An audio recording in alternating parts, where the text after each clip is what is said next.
Salam sidang jemaat Tuhan, kembali berjumpa bersama channel Marliana YGHGTT untuk menyampaikan pesan firman Tuhan yang sudah bertahun-tahun lamanya tertunda dan baru hari ini Jumat 22 Maret 2024 tersampaikan pesan Tuhan ini, yaitu dengan tema Injil Keselamatan.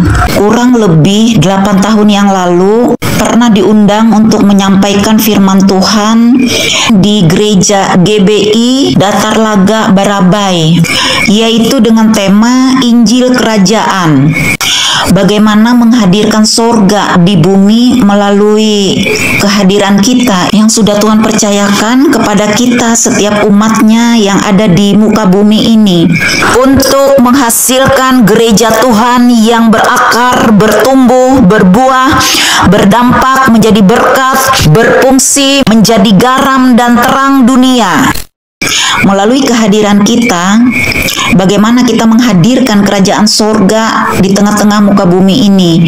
Melalui kehadiran kita, dimanapun Tuhan utus dan tempatkan kita, sehingga orang lain mengalami pertobatan, orang lain mengalami kelepasan, orang lain mengalami kemenangan, orang lain mengalami Tuhan secara pribadi, orang lain mengalami kasih Tuhan melalui kehadiran kita. Menghadirkan sorga artinya ada tugas, ada bagian yang harus kita kerjakan selama kita ada di tengah muka bumi ini.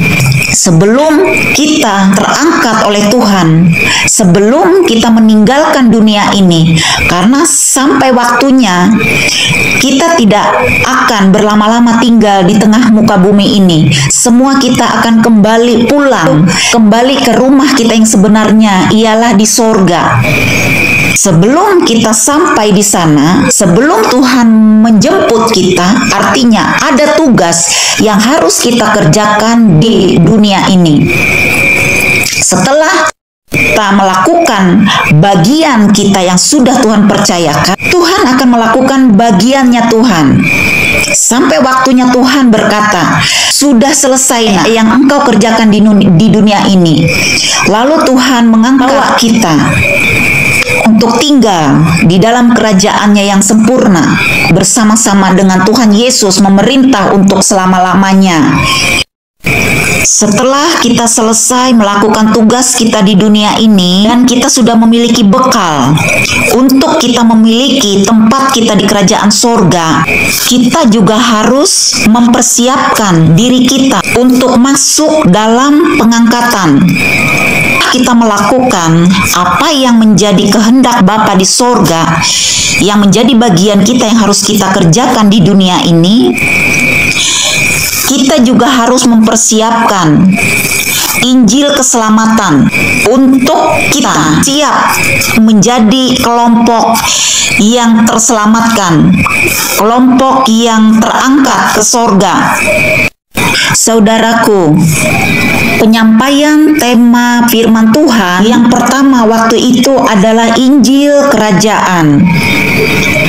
Namun saya juga mempersiapkan tema firman Tuhan yang kedua, yaitu Injil Keselamatan, untuk mempersiapkan kita masuk dalam kerajaan sorga, mempersiapkan kita menjadi bagian yang terangkat, memiliki tempat di kerajaan sorga.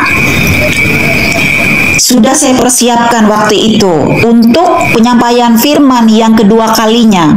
Berjalannya waktu tidak terpikirkan, Tuhan membawa saya dan memberikan kepercayaan untuk melayani orang-orang yang mengalami gangguan jiwa waktu itu. Karena saya harus mendampingi, harus merawat, harus membina jiwa-jiwa yang Tuhan titipkan, yang Tuhan kirimkan untuk didampingi, untuk dilayani waktu itu, untuk penyampaian tema khotbah yang kedua kali dengan judul Injil keselamatan ini menjadi tertunda sampai sekarang, tidak disampaikan juga karena saya harus fokus untuk melayani orang-orang dengan gangguan jiwa. Jadi saya waktu itu harus stay di tempat karena masih baru direkrut dari jalanan. Jadi anak-anak ini tidak bisa untuk ditinggalkan, harus didampingi bertahun-tahun waktu itu. Jadi saya tertunda untuk bergerak ke lapangan dan juga termasuk untuk menyampaikan tema firman Tuhan ini, sekalipun itu sudah dipersiapkan. Karena saya harus stay untuk mendampingi anak-anak binaan ini, anak-anak yang berkebutuhan khusus. Jadi tema khotbah yang kedua ini menjadi tertunda. Dalam perjalanan waktu sampai hari ini itu sudah berkali-kali ada dorongan kuat untuk menyampaikan firman Tuhan yang bertema Injil keselamatan ini. Tidak juga tersampaikan, selalu ditunda dan ditunda. Namun setelah berjalannya terus waktu, bertahun-tahun terus didorong untuk menyampaikan tema ini. Dalam beberapa bulan ini sampai berapa minggu ini, karena saya lebih banyak berangkat keluar kota karena melihat situasi keadaannya sudah bisa untuk ditinggalkan, lalu saya berangkatlah keluar kota. Sementara terus ada dorongan kuat untuk menyampaikan tema firman Tuhan tentang Injil keselamatan ini. Tidak juga disampaikan. Puji Tuhan, dalam sekian tahun lamanya, tepatnya hari ini Jumat 22 Maret 2024, sampaikan firman Tuhan yang bertema Injil keselamatan, yaitu untuk mempersiapkan gereja Tuhan masuk dalam pengangkatan. Siapa gereja? Apakah Bapak Ibu Gembala? Gereja adalah saya dan saudara, semua orang percaya. Jika ada namanya pengangkatan atau menjadi bagian yang terangkat, artinya ada yang tidak terangkat alias ketinggalan. Siapa tokoh di Alkitab yang menjadi bagian terangkat ke sorga? Salah satunya Henokh, terangkat hidup karena bergaul dengan Tuhan. Ada di dalam Kejadian 5 ayat 24. Kejadian 5 ayat 24. Firman Tuhan, dan Henokh hidup bergaul dengan Allah, lalu ia tidak ada lagi, sebab ia telah diangkat oleh Allah. Amin. Kita juga sebagai gereja Tuhan yang masih ada di dunia, sampai waktunya Tuhan mengangkat kita, kita akan menggunakan atau tubuh kemuliaan. Pertanyaan, sampai hari ini sudah siapkah saya dan sidang jemaat untuk masuk dalam pengangkatan? Apakah saya dan jemaat Tuhan termasuk dalam kelompok yang terangkat atau yang tertinggal?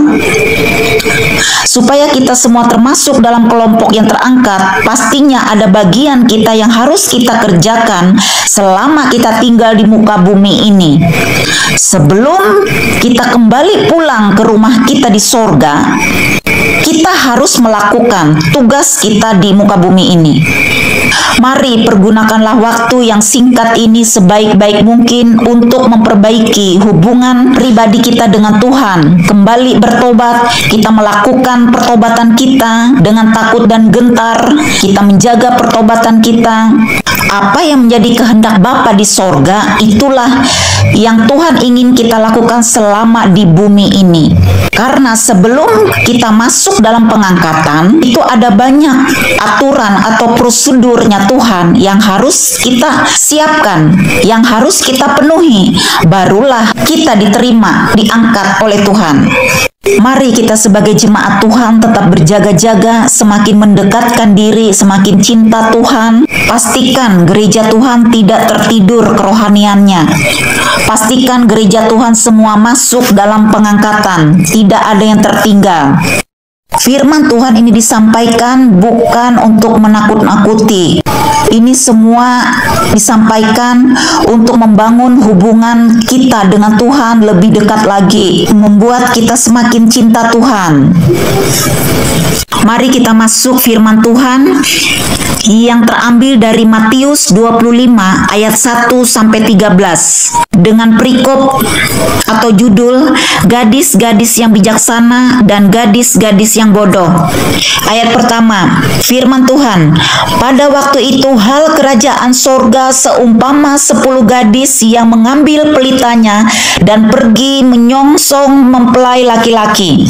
Ayat 2, 5 di antaranya bodoh dan 5 bijaksana. Gadis-gadis yang bodoh itu membawa pelitanya tetapi tidak membawa minyak. Ayat 4, sedangkan gadis-gadis yang bijaksana itu membawa pelitanya dan juga minyak dalam buli-buli mereka. Ayat 5, tetapi karena mempelai itu lama tidak datang-datang juga, mengantuklah mereka semua lalu tertidur. Ayat 6, waktu tengah malam terdengarlah suara orang berseru, mempelai datang, songsonglah dia. Gadis-gadis itu pun bangun semuanya lalu membereskan pelita mereka. Ayat 8, gadis-gadis yang bodoh berkata kepada gadis-gadis yang bijaksana, berikanlah kami sedikit dari minyakmu itu, sebab pelita kami hampir padam. Ayat 9, tetapi jawab gadis-gadis yang bijaksana itu, tidak, nanti tidak cukup untuk kami dan untuk kamu. Lebih baik kamu pergi kepada penjual minyak dan beli di situ. Ayat 10, akan tetapi waktu mereka sedang pergi untuk membelinya, datanglah mempelai itu dan mereka yang telah siap sedia masuk bersama-sama dengan dia ke ruang perjamuan kawin, lalu pintu ditutup. Ayat 11, kemudian datang juga gadis-gadis yang lain itu dan berkata, Tuan, Tuan, bukakanlah kami pintu. Tetapi ia menjawab, aku berkata kepadamu, sesungguhnya aku tidak mengenal kamu. Ayat 13, karena itu berjaga-jagalah, sebab kamu tidak tahu akan hari maupun akan saatnya. Demikian firman Tuhan. Amin. Melalui perikop ini disampaikan supaya kita semua jemaat Tuhan semakin cinta Tuhan, supaya mata kita terbuka lebar, roh kita bangun dari tidur, supaya kita semua masuk dalam pengangkatan. Firman Tuhan ini bukan hanya disampaikan kepada wanita saja, melainkan orang percaya. Setelah kita bersama-sama membaca di dalam Matius 25 ini, ada 3 kelompok orang percaya. Sesungguhnya ada tanggung jawab yang sangat penting dan wajib untuk terus dilakukan oleh orang-orang percaya. Yang pertama, 5 gadis yang bijaksana. Yang kedua, 5 gadis yang bodoh. Yang ketiga, orang yang tidak tidur, yaitu mereka yang terus berjaga-jaga dan menyadari mempelai laki-laki sedang datang, lalu berseru, mempelai laki-laki datang. Itu ada di dalam ayat 6. Untuk kelompok 5 gadis yang bijaksana dan 5 gadis yang bodoh ada di ayat yang kedua. Renungan pagi ini saya akan membahas lebih dalam lagi tentang konteks ayat ini. Di dalam ayat 2, bahwa ada 5 gadis yang bijaksana dan ada 5 gadis yang bodoh, akan tetapi mereka semuanya tertidur. Termasuk 5 gadis yang bijaksana. Perhatikan ini. Sekalipun di antaranya 5 orang yang bijaksana, namun mereka tetap juga tidur bersama-sama dengan 5 gadis yang bodoh karena mereka sudah keletihan menunggu terlalu lama, mempelai tidak juga datang. Bagaimana dengan kita semua? Di manakah kedudukan saya dan saudara sekarang ini? Apakah sama seperti 5 gadis yang bodoh yang membawa pelita tetapi tidak membawa minyak? Atau juga yang dikatakan obor, suluh, atau lantera. Boleh dan juga dikatakan sebagai alat penerang adalah firman Tuhan. Minyak pengurapan kuasa Tuhan. Jika tidak ada minyak, itu tidak akan bisa menyala. Sekalipun kita memiliki pelita, memiliki obor, memiliki suluh atau lentera, jika kita kehabisan minyak atau kita tidak memiliki minyak, pelita tersebut tidak bisa menyala dan itu akan menjadi padam. Kalau kita hanya membawa pelita saja tetapi tidak membawa minyak, itu akan menjadi gelap, tidak menyala. Contoh, kita memiliki sepeda motor, apakah bisa digunakan? Apakah sepeda motor ini bisa difungsikan jika tidak ada bensin? Kita pergi ke kebun atau kita pergi ke ladang akan menjadi gelap ketika itu sudah malam. Tidak akan menjadi terang jika di perjalanan itu kehabisan bensin, kehabisan minyak. Jadi kita gelap di perjalanan karena tidak ada lampu, tidak bisa menyala. Motor kita pun tidak bisa menyala, tidak bisa dipergunakan karena kita kehabisan bensin, kehabisan minyak, tidak bisa menerangi jalan. Kita mau beli di pertengahan jalan, tidak ada yang menjual minyak atau bensin di perjalanan karena posisi kita di tengah hutan, di tengah perjalanan, di tengah. Oleh sebab itu, kenapa kita harus memiliki persediaan minyak, persediaan bensin pada tengah jalan, berjaga-jaga. Kita memiliki pelita, namun kita juga harus mempersiapkan minyak. Demikian juga dengan kerohanian kita. Kalau kita hanya punya Alkitab, namun tidak dibuka, apalagi dibaca, sampai Alkitab kita itu berdebu, bertahun-tahun kita simpan di atas lemari, 1 minggu sekali kita bawa ke gereja, atau setahun sekali, baru kita buka Alkitab, baru kita bawa setelah ada hari Natal. Pas Natal saja baru kita buka Alkitab. Jadi kita harus membaca yang namanya firman Tuhan, karena firman Tuhan ini jalan penuntun, pedoman bagi kita, bagi orang Kristen. Bagaimana firman itu bisa hidup di dalam kita jika tidak dibaca? Roh kita juga akan menjadi mati. Atau juga firman Tuhan atau benih firman Tuhan itu sudah ada di dalam kita, jika tidak ada pengurapan, tidak ada kuasa Tuhan di dalam hidup kita, lambat laun itu akan menjadi padam. Kalau hanya firman Tuhan sebatas untuk pengetahuan kita, namun kita tidak memiliki pengurapan, tidak memiliki kuasa Tuhan, itu akan menjadi padam total. Karena pengurapan dan kuasa Tuhan yang ada di dalam hidup kita itu, firman Tuhan itulah akan menjadi hidup. Benih firman Tuhan yang sudah ada di dalam hidup kita itu terus akan menjadi terang, menjadi hidup, menjadi bangkit. Jika kerohanian kita sudah menjadi padam, sudah menjadi mati, sudah menjadi kering, kita ingin menghidupkannya kembali, membangkitkannya kembali, itu harus butuh bayar harga. Makanya kenapa kekristenan kita kelihatannya hidup tapi tidak berfungsi. Jika kerohanian kita menjadi padam, menjadi suam-suam kuku, kita tidak sadarkan, kita terseret kepada kesibukan hal-hal duniawi, suka dengan hal-hal duniawi. Karakter kita pun nampaklah karakter duniawi. Kita akan menjadi pribadi yang dendam, menjadi pribadi yang marah, emosi, muncullah sakit penyakit, dan lain sebagainya. Oleh sebab itu, kenapa yang namanya dibutuhkan pengurapan kuasa itu untuk menghidupi firman Tuhan yang sudah tinggal dalam kita itu, yang sudah kita baca, yang sudah kita renungkan. Karena jika kita berjalan dalam firman dan pengurapan, itu akan menjadi seimbang, akan menghasilkan buah-buah roh yang ada di dalam Galatia 5 ayat 16. Itu akan menghasilkan manusia roh, menghasilkan manusia batiniah, manusia roh kita akan terus menjadi hidup. Mari kita baca di dalam Galatia 5 ayat 16. Perikopnya hidup menurut daging atau roh.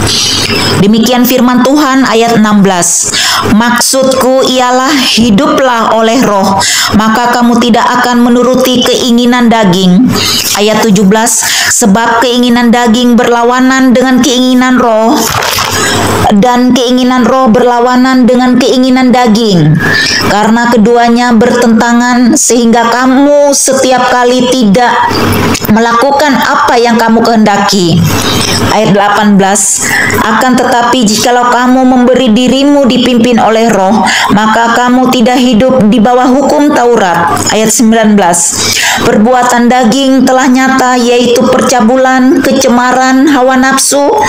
Ayat 20, penyembahan berhala, sihir, perseteruan, perselisihan, iri hati, amarah, kepentingan diri sendiri, percideraan, roh pemecah. Ayat 21, kedengkian, kemabukan, pesta pora, dan sebagainya. Terhadap semuanya itu kuperingatkan kamu, seperti yang telah kubuat dahulu, bahwa barang siapa melakukan hal-hal yang demikian, ia tidak akan mendapat bagian dalam kerajaan Allah. Ayat 22, tetapi buah roh ialah kasih, sukacita, damai sejahtera, kesabaran, kemurahan, kebaikan, kesetiaan. Ayat 23, kelemah lembutan, penguasaan diri. Tidak ada hukum yang menentang hal-hal itu. Ayat 24, barang siapa menjadi milik Kristus Yesus, ia telah menyalibkan daging dengan segala hawa nafsu dan keinginannya. Ayat 25, jikalau kita hidup oleh roh, baiklah hidup kita juga dipimpin oleh roh. Ayat 26, dan janganlah kita gila hormat, janganlah kita saling menantang dan saling mendengki. Demikian firman Tuhan. Amin. Saudaraku, jika kita berjalan dalam firman dan pengurapan, ada urapan Tuhan, ada kuasa Tuhan, itulah yang menghidupi firman Tuhan, sehingga itu menjadi seimbang. Firman Tuhan bukan hanya sebatas pengetahuan kita, namun firman Tuhan itu menjadi hidup di dalam kehidupan kita, menghasilkan buah-buah roh. Untuk menghasilkan buah-buah roh, kita harus memiliki pengurapan. Dari mana kita untuk mendapatkan pengurapan? Kita datang kepada Bapa melalui, kita harus membayar harga, yaitu melalui doa, pujian, dan penyembahan kita. Kita harus sering bergaul dengan Tuhan, memperbaiki hubungan pribadi kita dengan Tuhan melalui doa-doa pribadi kita di hadapan Tuhan, sehingga ada hal-hal yang baru, rahasia-rahasia yang baru yang Tuhan singkapkan, rahasia-rahasia kerajaan sorga yang tidak kita ketahui, itu Tuhan akan singkapkan.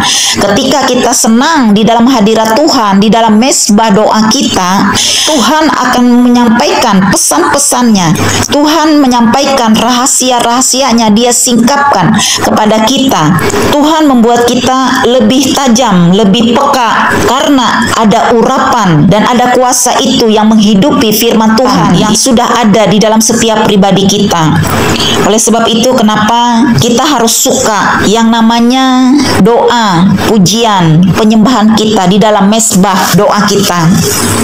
Kita buka di dalam Lukas 18 ayat 1 dengan perikop judul perumpamaan tentang hakim yang tak benar. Ayat yang pertama, demikian firman Tuhan, Yesus mengatakan suatu perumpamaan kepada mereka untuk menegaskan bahwa mereka harus selalu berdoa dengan tidak jemu-jemu. Demikian firman Tuhan. Amin. Kita lanjut di dalam Efesus 5 ayat 19 dengan perikop hidup sebagai anak-anak terang. Demikian firman Tuhan ayat 19, dan berkata-katalah seorang kepada yang lain dalam mazmur, kidung, puji-pujian, dan nyanyian rohani. Bernyanyi dan bersoraklah bagi Tuhan dengan segenap hati. Demikian firman Tuhan. Amin. Yang Tuhan inginkan melalui doa, pujian, mazmur kita, penyembahan kita, memberikan yang terbaik untuk menjadikan dupa yang berbau harum sampai ke sorga, menghasilkan api yang bagus sehingga itu menyala dan menjadikan dupa yang berbau harum sampai ke sorga. Dengan waktu yang singkat ini, mari kita mempergunakan waktu kita sebaik-baiknya. Jangan setelah mempelai datang, kita baru bergegas-gegas atau kita baru mau bayar harga setelah sudah terlambat. Itu akan menjadi sia-sia di hadapan Tuhan. Tuhan bilang, sudah tidak ada waktu lagi nak, sudah selesai, pintu sudah tertutup, waktu untuk bertobat sudah tidak ada lagi, sudah tertutup, waktu untuk mencari Tuhan tertutup. Oleh sebab itu, masih ada kesempatan kita mempergunakan waktu sungguh-sungguh untuk mencari Tuhan. Dari sekarang mari berlari untuk melakukan apa yang Tuhan perintahkan. Dengan kita harus membayar harga, melakukan yang menjadi bagian kita selama kita di dunia ini untuk kita melakukan kehendak Bapa. Namanya kehendak Bapa ya semua apa yang menjadikan itu kriteria, persyaratan untuk kita bisa menjadi mempelai Kristus, untuk masuk dalam kelompok bagian yang terangkat. Saudaraku, setelah kita membahas poin yang pertama, 5 gadis yang bodoh, kita masuk kepada poin yang kedua, 5 gadis yang bijaksana. Setelah kita menyelesaikan membahas poin yang pertama, yaitu mengenai kedudukan saya dan saudara sekarang ini. Poin yang pertama tadi yang sudah kita jelaskan di atas, apakah kita sama seperti 5 gadis yang bodoh yang membawa pelita tetapi tidak membawa minyak, sehingga 5 gadis yang bodoh ini kehabisanlah minyak di pertengahan jalan. Mereka tidak mempersiapkan sehingga mereka kehabisan minyak dan menjadi gelap. Lalu poin yang kedua, apakah kedudukan kita saat ini sama seperti 5 gadis yang bijaksana yang membawa pelitanya dan juga minyak dalam buli-buli? Nah, buli-buli adalah tempat penyimpanan minyak wangi yang tidak punya pegangannya. Jadi 5 gadis yang bijaksana ini membawa pelitanya dan juga minyak dalam buli-buli. Pada zaman Yunani Romawi, buli-buli adalah sebuah botol gelas yang dipatahkan lehernya bila mau dibuka. Tetapi karena lama mempelai itu tidak datang juga, mengantuklah mereka. Nah, saudaraku, jadi apakah kedudukan kita saat ini, posisi kita sama seperti 5 gadis yang bijaksana ini yang membawa pelita dan juga minyak dalam buli-buli? Dia sudah ada persediaan, bahkan dia membawa tempat untuk menaruh minyaknya ini. Tetapi karena lama mempelai itu tidak datang juga, mengantuklah mereka. Lalulah semua mereka menjadi tidur. Nah, inilah gambaran kekristenan kita. Kita terlihat hidup, namun sesungguhnya kerohanian kita menjadi tidur, mati. Menggambarkan orang Kristen yang tidak mempercayai akan kedatangan Tuhan. Mungkin mereka juga sering mendengar tentang kedatangan Tuhan. Bahkan ada yang berkata, sejak saya SD sudah sering disampaikan bahwa Yesus akan datang. Mana buktinya? Gak datang-datang juga tuh sampai hari ini. Saudaraku, bagaimanapun Tuhan pasti menjemput kita. Apa yang dinubuatkan di Alkitab pasti tergenapi, pasti terjadi. Tinggal kita tidak tahu kapan waktunya. Tuhan datang seperti pencuri. Ada di dalam firman Tuhan 1 Tesalonika 5 ayat 1 sampai 11. Mari kita baca bersama-sama, saudaraku. 1 Tesalonika 5 ayat 1 sampai 11 dengan judul berjaga-jaga. Demikian firman Tuhan ayat pertama. Tetapi tentang zaman dan masa, saudara-saudara tidak perlu dituliskan kepadamu. Ayat 2. Karena kamu sendiri tahu benar-benar bahwa hari Tuhan datang seperti pencuri pada malam. Apabila mereka mengatakan semuanya damai dan aman-aman, maka tiba-tiba mereka ditimpa oleh kebinasaan. kebinasaan, seperti seorang perempuan yang hamil ditimpa oleh sakit bersalin. Mereka pasti tidak akan luput. Ayat 4, tetapi kamu saudara-saudara, kamu tidak hidup di dalam kegelapan, sehingga hari itu tiba-tiba mendatangi kamu seperti pencuri. Ayat 5, karena kamu semua adalah anak-anak terang dan anak-anak siang.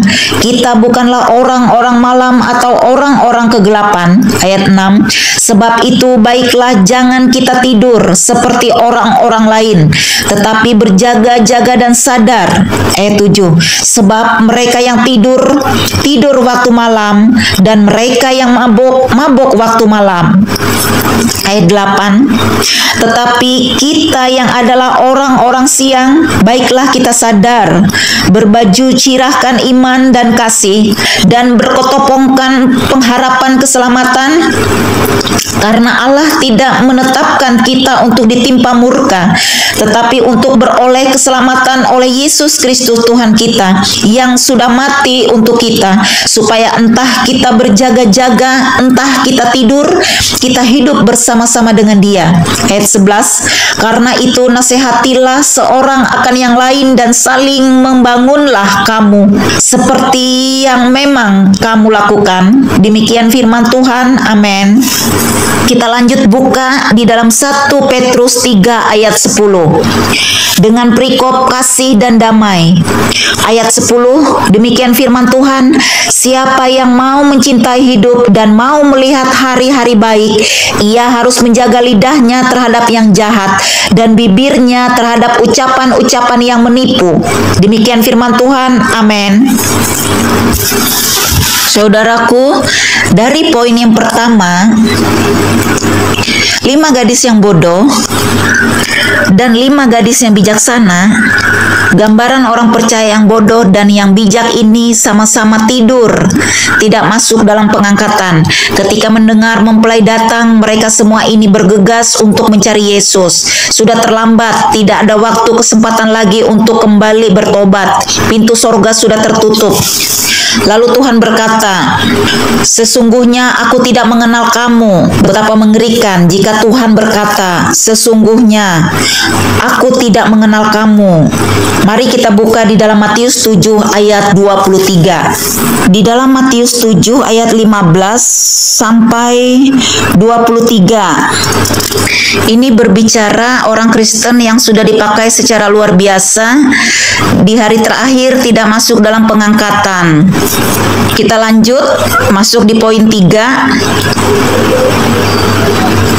Setelah poin yang pertama, 5 gadis yang bodoh, dan poin yang kedua, 5 gadis yang bijaksana.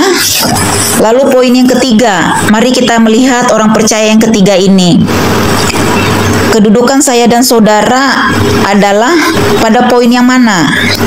Di poin ketiga ini, orang percaya yang tidak tidur kerohaniannya tetap bangun, yang selalu memperhatikan tanda-tanda zaman, yang selalu memiliki kepekaan untuk memperhatikan, mengamati situasi dunia ini, dan sambil berdoa, berjaga-jaga di dalam roh, yang menyadari saat kedatangan mempelai laki-laki, yang berseru dan berteriak, memperingatkan, membangunkan 10 gadis yang sedang nyenyak tidur agar mereka bangun, mempersiapkan pelitanya, dan pelita yang ada pada mereka selalu menyala, tidak kehabisan minyak.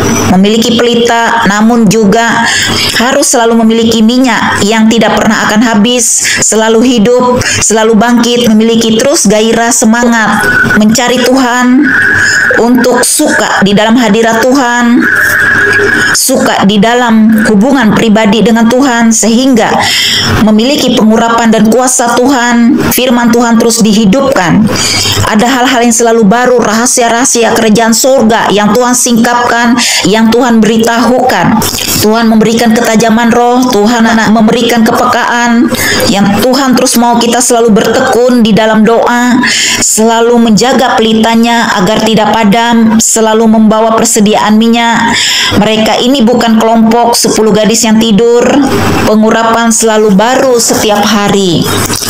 Hari sudah mulai gelap, nyalakan pelitamu dengan minyak, maka semakin bagus api yang dihasilkan karena minyaknya juga bagus, apinya juga yang dihasilkan juga bagus, menjadikan bau harum sampai di sorga. Pujian penyembahan yang terbaik bukan melakukan karena rutinitas. Dari pujian penyembahan yang terbaik disampaikan di hadapan Tuhan, itu akan menghasilkan api yang terbaik juga. Mari kita buka di dalam Yehezkiel 1 ayat 4 dan ayat 13. Dengan perikop Nabi melihat kemuliaan Tuhan. Ayat 4, lalu aku melihat sungguh angin badai bertiup dari utara dan membawa segumpal awan yang besar dengan api yang berkilat-kilat, dan awan itu dikelilingi oleh sinar di dalam. Di tengah-tengah api itu kelihatan seperti suasana mengkilat. Lanjut ayat 13. Di tengah makhluk-makhluk hidup itu kelihatan seperti bara api yang menyala, seperti suluh yang bergerak kian kemari di antara makhluk-makhluk hidup itu, dan api itu bersinar, sedang dari api itu kilat sambung menyambung. Amin. Demikian firman Tuhan yang Tuhan rindukan melalui setiap pujian, penyembahan, dan doa kita. Ketika kita ada di dalam mezbah doa, di dalam hadirat Tuhan, kita memberikan persembahan kita yang terbaik, menjadikan dupa yang berbau harum, berkenan bagi Tuhan, menghasilkan minyak yang terbaik. Jika minyaknya terbaik, apinya pun akan menyala dan terbaik juga, sehingga itu akan menjadi persembahan yang berbau harum sampai kepada Bapa di sorga. Dan juga Tuhan mau ketika kita beribadah, bukan ibadahnya sekedar rutinitas, hanya sebagai tradisi, biasa-biasa saja. Tuhan mau saat kita melakukan ibadah kita sungguh-sungguh untuk mengalami kehadiran Tuhan, merasakan hadirat Tuhan di dalam ibadah kita. Saudaraku, firman Tuhan kita sudah selesai. Namun di sini saya akan memberikan ayat pendukung sambil menanti-nantikan kedatangan Tuhan, dan berjaga-jagalah. Kita terus mengerjakan apa yang menjadi bagian kita. Berjaga-jagalah selalu, jangan tidur kerohanian kita, teman-teman, saudara-saudaraku. Saya tidak akan membacakan ayat firman Tuhan di sini. Nanti biar baca sendiri ya, dibuka Alkitabnya dan dibaca. Jadi saya akan memberikan ayat pendukung di sini, yaitu di dalam 1 Tesalonika 5 ayat 1 sampai 11, 2 Petrus 3 ayat 10, Efesus 6 ayat 10 sampai 20. Pesan penutup, sambil menanti-nantikan kedatangan Tuhan dan berjaga-jagalah, sambil kita melakukan apa yang menjadi bagian kita, kita terus berdoa dan berjaga-jaga. Lakukan apa yang menjadi bagian kita. Yang pertama, bertobat. Di dalam Roma 3 ayat 23, Roma 6 ayat 23, Lukas 13 ayat 5, 1 Yohanes 1 ayat 9, Yesaya 55 ayat 7, Lukas 1 ayat 17, Yesaya 59 ayat 1 sampai dengan 2, Roma 8 pasalnya yang ke-28 sampai dengan yang ke-30. Roma pasal 8 ayat 28 sampai yang ke-30. 2. Menjaga pertobatan, menghasilkan buah-buah pertobatan. Di dalam Matius 3 ayat 8. 3. Menjaga kekudusan, yaitu di dalam Matius 5 ayat 8, Ibrani 12 ayat 14, 1 Petrus 1 ayat 15 sampai 16. Nomor 4, mempertahankan kasih karunia, yaitu keselamatan yang sudah Tuhan berikan kepada kita di dalam Filipi 2 ayat 12 sampai 13. Kita harus mempertahankan keselamatan kita dengan takut dan gentar, hidup di dalam persekutuan, yaitu di dalam Kolose 3 ayat 16, Ibrani 10 ayat 24 sampai 25. 5. Menghasilkan buah-buah roh, yaitu ada di dalam Galatia 5 ayat 22 sampai 23. Melakukan penyembahan, melakukan doa, kesukaannya di dalam hadirat Tuhan, melakukan hubungan pribadi dengan Bapa Sorgawi, ada di dalam Efesus 5 ayat 19, Lukas 18 ayat 1.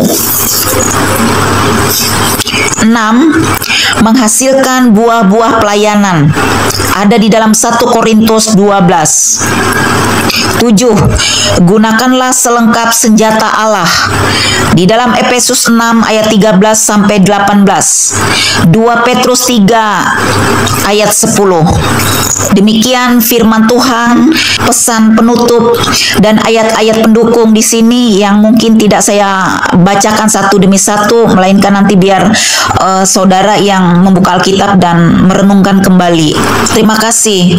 Tuhan Yesus memberkati kita semua. Amin.